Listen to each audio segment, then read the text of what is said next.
মানুষের অভিশাপ কিভাবে লাগে আপনারা একটু কথাটা মনোযোগ দিয়ে শুনেন।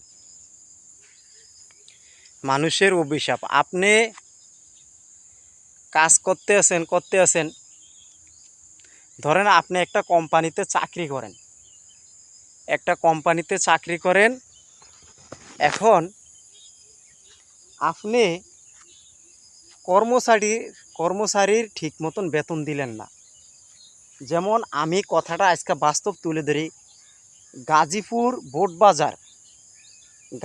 বোটবাজার গার্মেন্টস শ্রমিকরা 2 মাসের বেতন আটকে দিছে মালিক। গার্মেন্টস শ্রমিকের 2 মাসের বেতন আটকে দেওয়ার পরে সেই গার্মেন্টসের শ্রমিকরা তারা আন্দোলন করতে আসে রোডে এবং গার্মেন্টসের সামনে আন্দোলন করতে আসে। করার পরে মালিক ফোন দিয়া পুলিশ প্রোডাকশন আনছে, পুলিশ আইনা এরপরে আপনার মালিকের বিরুদ্ধে না অভিযোগ পুলিশ না তদন্ত কইরা বা আপনার মালিককে না জিজ্ঞাসা করে আপনার এই গার্মেন্টসের শ্রমিকের উপর অত্যাচার লাগিয়ে দিছে এবং মারধর করতে আছে। এমনভাবে মারধর করতে আছে বলার বাইরে। কেউ আহত হয়ে পড়ে আছে, কেউর মাথা ফাটিয়ে লাইছে প্রশাসন। এই যে কিছুদিনের আগের ঘটনা, 10-12 দিন। তে ভাই, মানুষের অভিশাপ কেমনে লাগে বুঝেন। এই যে আমার ভিডিওটা হয়তো শেয়ার হবে না এবং বেশি পাবলিকের কাছে যাবে না, আমার এই ভিডিওটা প্রচুর পরিমাণ শেয়ার করবেন। তো ভাই, যারা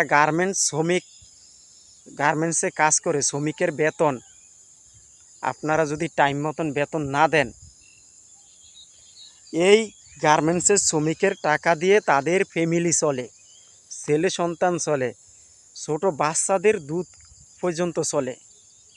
আজকে সেই মালিকরা কর্মচারীর বেতন দেয় না, উল্টা প্রশাসন আইনা যদি টাকা দেয় না দেখে আন্দোলন করে শ্রমিকরা, প্রশাসনদেরকে আইনা শ্রমিকদেরকে মাইর খাওয়ায়।